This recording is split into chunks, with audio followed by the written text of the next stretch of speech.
Welcome to International Securities Exchange's podcast series. Facilitated by renowned educators, ISE podcasts are intended to teach beginning as well as seasoned investors the ins and outs of trading. To find an updated list of podcasts, please visit www.ise.com/podcasts. Please be sure to listen to our important message following this episode regarding the risks of investing in exchange-traded options. Hi, everyone. This is Yelena Levine from the ISE taking over for Steve Meisinger as your host. Thank you very much for joining us this afternoon. We're very pleased to have with us again Jack Crooks, founder and president of Black Swan Capital, who will be presenting on preparing your portfolio for the worst, diversifying with FX options. With nearly 20 years experience in the currency, equity, and futures, Jack has held key positions in brokerage, money management, trading, and research.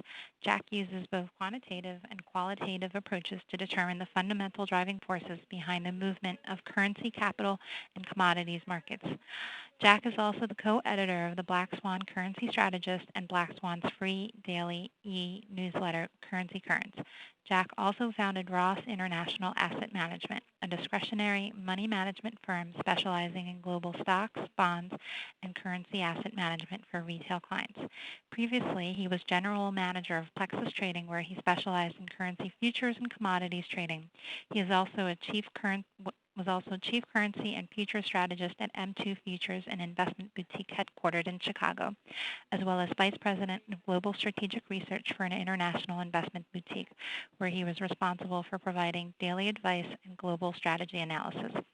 Jack has written extensively on the subject of global currencies and international economics and has been published in Asian Times, Futures Magazine, Barron's, Bloomberg, Dow Jones Newswire, and across many different financial websites. He's also appeared on Bloomberg TV, CNBC, and Fox Business News. I'm going to now turn it over to Jack.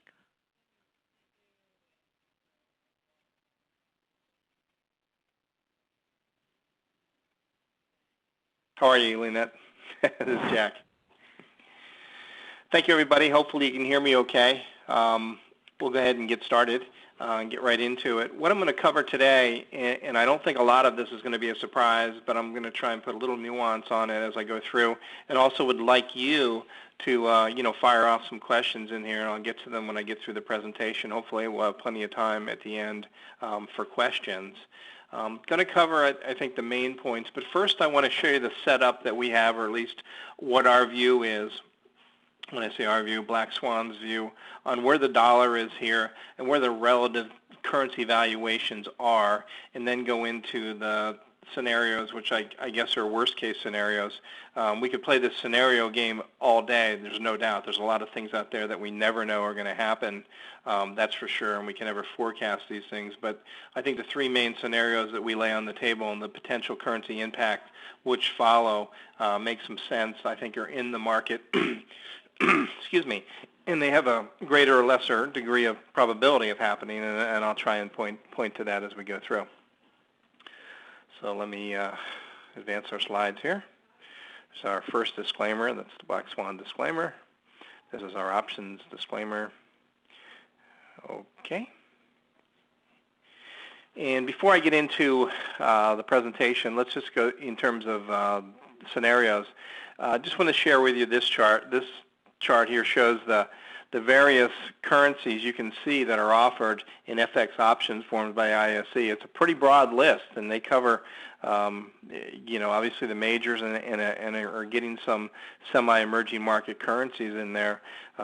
So you can really attack what's going on around the globe in terms of different types of asset classes of movement, i.e. commodities, into the savings currencies, the European currencies, into various blocks.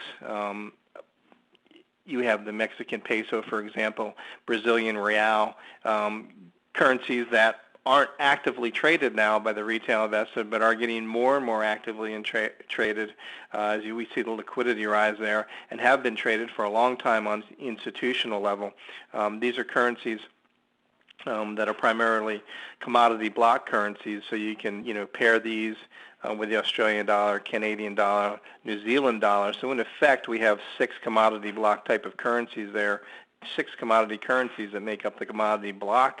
The big bulk of that right there you can trade if you think you're going to get more active movement in a Brazilian real or Mexican peso moving in trend with the other commodity currencies. It may be the way to play it, to take a little more risk and, of course, potential reward out there. Of course, we have all the majors there. The major currencies of the world are considered Australian dollar, British pound, Canadian dollar, euro, Japanese yen, and Swiss franc down here. Those are the 6 major that make up what's called the 6 major dollar currency pairs in the world. And they've also added Swedish krona here. Swedish krona is a European currency, moves very much similar to the euro. So it's very much a similar euro bet. But given what's going on in the European Monetary Union, the krona being outside of the monetary union, we may start to see some divergence in this pair. So that sets up just another opportunity. You could play, some type of divergence trades given what's going on. So there's really so many different currencies here that you can really pick and choose a lot of strategies, based on what's here. It's really a nice grouping of currencies to play on the option side of the fence. These currencies are cash settled, meaning at the end of the day, you get U.S. dollar cash for these. They don't expire with the underlying currencies. The beauty really of these from a retail investor standpoint is that you can trade these through your normal brokerage account. Your equity broker can trade these. Any equity broker you have should be able to trade these. They look and they feel just like a stock option.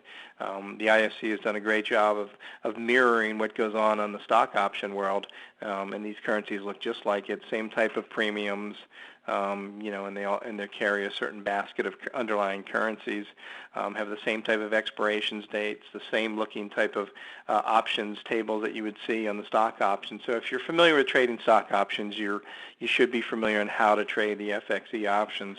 The only difference here really in these types of options on the currency side is the underlying. That's it. The underlying being the currencies as opposed to a stock or some type of other indice. That's the only major difference here in this product. So it's a very good product, I think, for the retail investor. We tend to like these better in a longer term time frame. We don't like to use them as trading vehicles in and out. We think spot, maybe in futures, is better for that if you're doing an in and out type of trade. But if you want to define your risk, buying a put or buying a call, going out 3 to 6 months, even more, you can go out to 10 months on these. We think it's great from that standpoint, and that's how we like to use these types of currencies. Thank you for listening to our podcast. To find more podcasts on options, stocks, alternative markets, and market data, please visit www.isc.com/podcasts.